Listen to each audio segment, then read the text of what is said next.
better without Blake Griffin. Look at the numbers. They've scored more points per game, sans Blake. Also, they have a better record when he's not on the floor. So, Skip, the question is, should Blake be traded? I say yes, Stephen A., and let me make my case.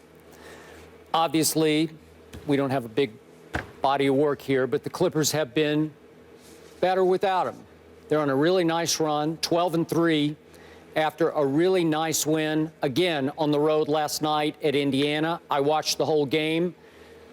It was impressive from start to finish.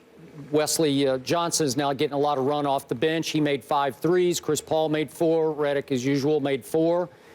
And Chris Paul looks like a different player. He looks like a different man on the court. He's playing so much more freely and happily than he used to play with Blake Griffin. From what I have been told by several sources, Blake and CP3 have never been an ideal fit or click. And if you just look at the numbers, if you just look at the analytics, the problem with Blake is that he can be the ultimate ball stopper. When he is played, his usage rate is by far the highest on the team.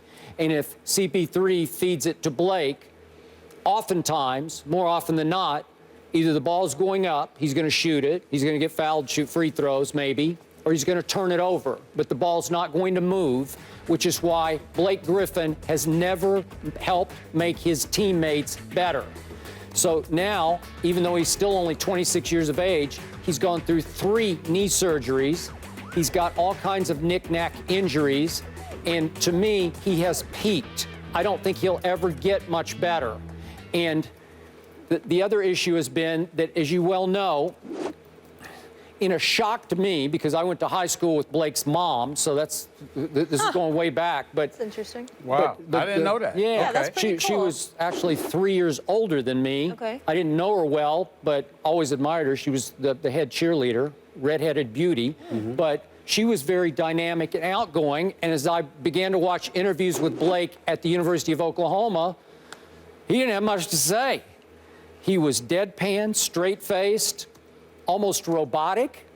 And I guess Kia was the first, after he won the slam dunk contest, to say, hey, wait a second.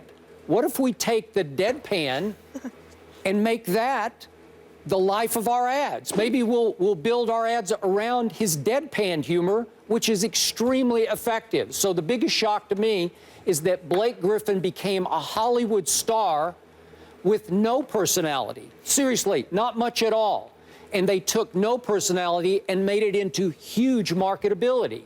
So all of a sudden, Blake Griffin became a Hollywood star to the detriment, in my opinion, and I've heard this from several people, to the detriment of this basketball team's unity.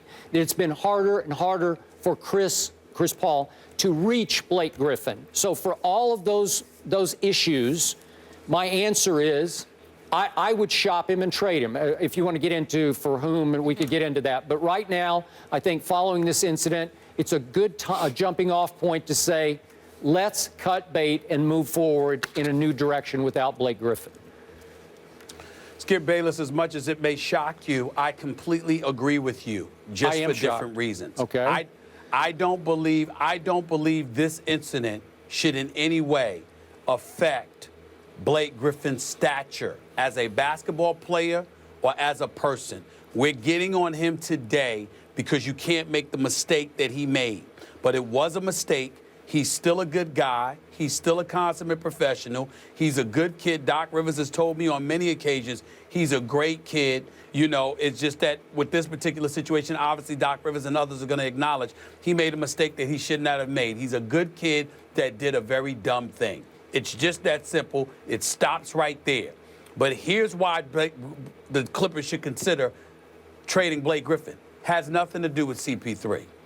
Has everything to do with DeAndre Jordan. Blake Griffin and DeAndre Jordan get in the way of one another, primarily because DeAndre Jordan is limited in what he can do. He is a skywalker. I believe as long as DeAndre Jordan is there with CP3, you still have Lob City, even without Blake Griffin, because DeAndre Jordan But good Lord have mercy, he's a highlight reel waiting to happen. He's a shot blocker extraordinaire, not to mention a rebounding demon as well. His problem is that he's limited with what he could do because he doesn't have much of a post game, but you certainly can't put him out on the perimeter because he can't hit anything beyond 5 feet, to be quite honest with you. So because of that, he's clogging the middle, and Blake Griffin has to be more of a perimeter dude, a face-to-the-basket guy, a guy that's backing you down off the dribble from the wing, and that's problematic for what they want to do, particularly in the Western Conference. It's not going to work. So because of that, that is the reason that I would say to you that Blake Griffin you should at least look to see what you can get. Because remember, he's a free agent after this summer, the next season, yeah. I believe. So this is a prime opportunity to maximize his availability. Now let me break down to you. Some have said Carmelo Anthony. Chris Paul with Carmelo Anthony, with DeAndre Jordan, I would love that. Here's the problem. Blake Griffin is 25. Melo is 31. Not to mention the fact that Melo, his health, he's doing a phenomenal job of helping to lead the Knicks. They've all been raving about him. I love the way I see the Knicks playing. I give Melo a lot of credit for that. But I think that I'm wondering about his health because obviously he sat out last night's game against Oklahoma City, had some knee issues in the offseason. I'm wondering about that, plus he's 6 years older. I'm not doing that deal. I'd consider Paul George. If you're the Indiana Pacers, Paul George is 25, just like Blake Griffin is 25. Paul George could be that 3 that the Clippers don't have because we all know that this is it for Paul Pierce. Yeah. Okay? So Paul George with a CP3, who, by the way, Paul George defends perimeter players. You got DeAndre Jordan still as your center and CP3. A Paul George with a Jamal Crawford or a J.J. Redick with CP3 with DeAndre Jordan patrolling the middle. That's nice. And then, of course, you've got the Boston Celtics, who would potentially have an interest in Blake Griffin as well. Also, I would consider this, Skip. How you like the thought of Blake Griffin in South Beach? Wouldn't bother me. I mean, if you got D. Wade and you got Blake Griffin with Goran Dragic and what have you, who knows what that could be like? Now, you'd have to be willing to unload Chris Bosh. Chris Bosh is 31. Blake Griffin is 25. But what if you were willing to sit there and send Chris Bosh along with a guy like Justice Winslow, who's your rookie, who can defend and's got a lot of promise? And in exchange, you got somebody to join D. Wade and also be box office. Those are the kind of things you can think about. I'm not saying you do it, but you never know what kind of deal you can end up having, because here's what we do know. With or without Blake Griffin, the Golden State Warriors ain't losing to these Clippers. They're just not doing it. They're just not going to do it. You've got to mix it up. If you're talking about being a quality team in playoff contention, you don't touch it. You leave Blake Griffin as is. But if you are talking about title contention, literally having a shot at the title, you're the Clippers, you can't stand pat because you're not winning the title with the roster that's presently constructed. It's just not going to happen. All right, back to your Paul George suggestion.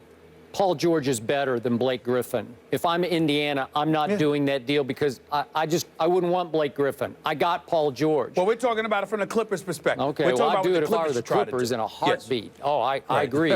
Now, there's one obvious trade that could be on the table, even though David Griffin, so Blake Griffin, but David Griffin has said, no, Kevin Love is not on the trading block, but that would be a pretty obvious swap. Now, to me, Blake Griffin I'm not a big Kevin Love guy, but Kevin Love did play at UCLA. I'm sure he would be ecstatic to go back and play for the Clippers. Kevin Love doesn't belong in the same conversation as Blake Griffin due to his health alone. He's a spot-up shooter. There's no way in hell. If Doc Rivers would have made a deal, I know he could shoot. I know he could shoot. I know he could rebound. But he can't guard me. If Doc Rivers would have traded Blake Griffin, who I believe is a star, who averaged 25 and 12.7 rebounds in the playoffs last year, by the way. If Doc Rivers would have sit up there and trade Blake Griffin for Kevin Love, I might take off my shoe and throw something at Doc Rivers. I'm trying to tell you, he can't do that deal. You would not do that. Your expensive shoes? No, you wouldn't. You wouldn't. Those Tom Fords? Yeah, that's no. true. Yeah, I you wouldn't wouldn't do do that. that. I Stop wouldn't it. do that. Doc's my man. I wouldn't do that to him. All right. I wouldn't do that. Blake has 2 years left on But his he better not contract. do that. He better not do that. After this season, the second of which is a $21 million player option, and the Clippers are nearly $11 million over the luxury tax line. So you guys say trade him. Want to know what Twitter says? We asked you guys on Twitter, should the Clippers trade Blake Griffin? And we're split right down the middle, 50-50. How about them apples? Moving on, though. We switch gears to the NFL. Cam Newton and Russell Wilson have leaped into the forefront of top NFL QBs after the break. The guys will discuss the evolution of the black quarterback. Don't miss it.